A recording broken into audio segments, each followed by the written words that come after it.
I saw this post by a congressman where he said that Democrats use emotional blackmail, and it got me thinking, is that true? I mean, you see all this stuff like immigration policies. It's about being humane. We shouldn't punish people or put them in jail.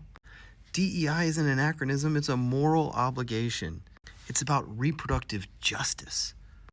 There is no way that you can vote for Trump and be morally justified. And in my research, I learned about this thing called the Great Awakening. And it's associated actually with this widening gender gap in politics. You can see that especially among young people across the world, women are getting way more liberal and men getting more conservative. And it definitely has something to do with college, because if you look at what's happened in the colleges, women are increasingly getting more degrees than men. And then look at who teaches in colleges. This is the political preferences of professors in college. The blue is Democrat. I mean, basically, colleges are all Democrats. And then look at the degrees that are going to be more appealing to women: communications, anthropology, English, sociology, art. I mean, it's virtually 100% Democrat. So no wonder you get these things like out of UC Berkeley in California, white people have to understand their own biases. So much so that actually white liberals are the only demographic group in America that prefers other racial groups to their own. And of course, I mean, I want to be empathetic. I want to be a kind person. And certain people figured out that emotions shape politics.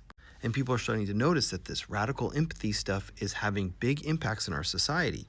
Because it's always easy to see the visible victim. For example, the Bay Area immigrants are desperate because of Trump enforcing immigration laws. It's harder to see the impacts of the system, for example, that immigration reduces wages of people in America. It's easy to see reproductive justice. That feels so visceral, you know? But what's not seen is the number of abortions. These are all potential lives, you know, about 700,000 of them per year.